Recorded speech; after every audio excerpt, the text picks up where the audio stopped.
Hi, Brett. As you know, I sent you three files last night. One of them is a Word file that you can edit.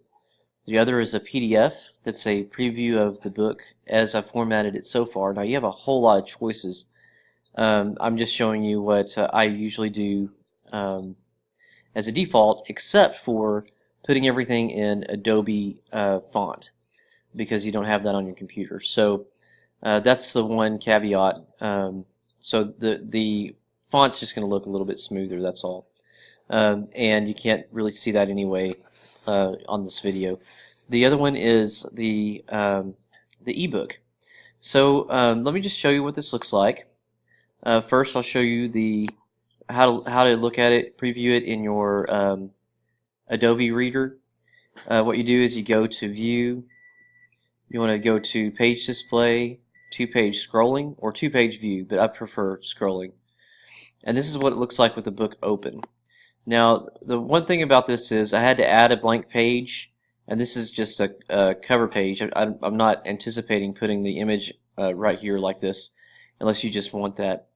But if we scroll down a little bit, what I want you to see is way down here.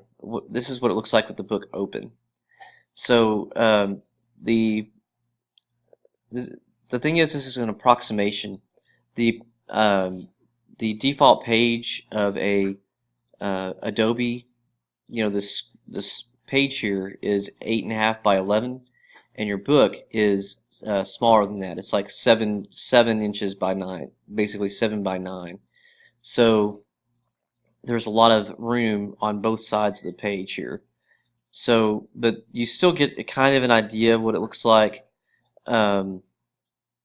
So that's that. Just let me know if you see anything that you want changed.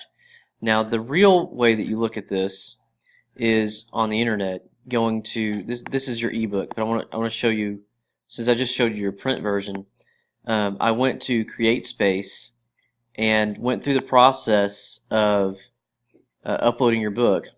Now, they have a previewer. Before you publish, you can upload and view it. So let me know if you understand that. I think that I've walked you through that before, how to get there. But this is that same file, and you see the middle area here. This is where the book binding is, and then this edge over here is the printable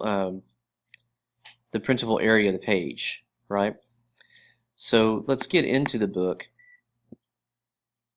and you see all of these little explanation points that's telling me that the resolution on these images is not high enough to print. So we already knew that, and you're sharing me into the file, and I can just put the right image in. Okay, so as you can see, there are no issues about words being off the page or anything like that. I like to get the words as close to the edge of the printable area as possible. But I also like to leave just a little bit of leeway, because sometimes it'll clip off the edge. But I think you got a beautiful book. I did leave the rune in, and I did also leave them in different sizes because I thought it looked cool. It looked like a manuscript. You know how words aren't, the runes aren't necessarily the same size exactly. So it has a nice little field there. I put the part 1 and quote and nothing else. I went ahead and put page 1 here on part 1. Usually page 1 shows up on the first chapter page, but if there's a part, it shows up on the first part page, and that's so it can show up on your table of contents with a page number, just in case you have a question there.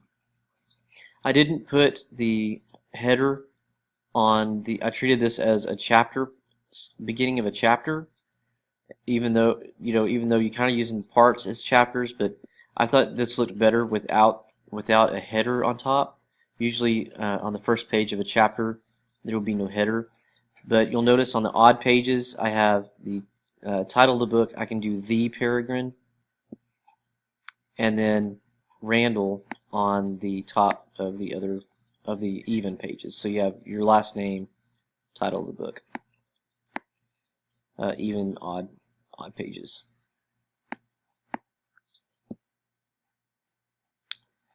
And you can see I can change anything. I can put more or less space between the last paragraph and the first word here.